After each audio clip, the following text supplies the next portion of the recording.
Hello and welcome to today's edition of the Shulchan Aruch, Siman Kuf Ayin Base, chapter 172, Hilchos Chodosh. Laws concerning new crops. Kesiv, as it is written, V'lechem v'kali v'chama lo tochlu ad etzem hayom hazer v'goy. And bread and roasted grain and fresh grain you shall not eat until the very day, etc.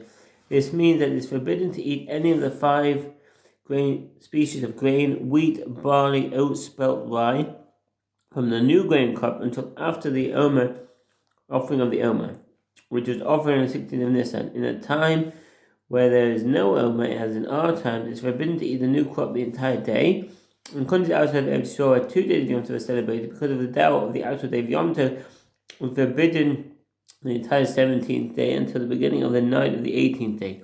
Grain which has been stirred and taken root before the 16th day of Nisan is made valid for use by bringing the Omer, and may be eaten immediately after it is harvested. However, if it did not take root before the 16th of Nisan, it is forbidden until next year's Omer is brought. According to most of the greatest poskim, the Rif, the Rambam, the Smag, the Rosh, the Ito, Mordechai, Ravia, Hagais, Nomi, which Shulchan Aruch is said to. However, the Order is inclined, when there is a doubt about a particular product from outside Eretz Yisrael, to consider it a rabbinic injunction, and is lenient.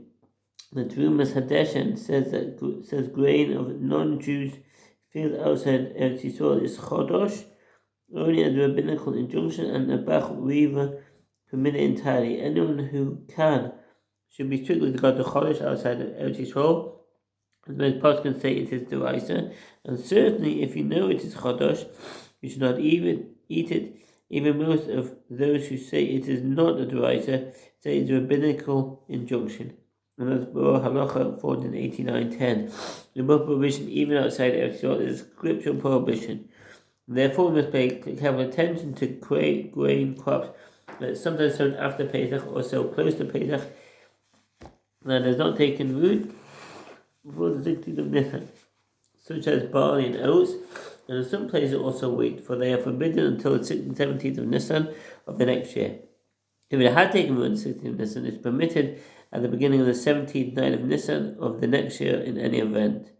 Also, the beer made from this grain, some parts are lenient with regard to beer or malt products, is forbidden until after the next Pesach. Also, the lees are forbidden. If dough was leavened with it, even if the dough is made from the old grain crops, then it is forbidden due to the yeast. Concerning crops about which there is a doubt whether it is old or new, you should consult a posted. Number 3, some poskim maintain that the prohibition of eating the new crops applies only to grain that grew in the field of a Jew. Even if the field belongs to a non-Jew, but it has been leased by a Jew, the law of new crops applies to this grain. However, if the grain grew in the field of a non-Jew, the prohibition of new crops does not apply. Many people rely on this in difficult circumstances. Nevertheless, if the grain grew in the field of a Jew, it is not permitted at all. Most persons disagree and maintain that even grain that grew in the field of a non-Jew is subject to the prohibition of new crops, and a blessing will come upon one who is strict about it.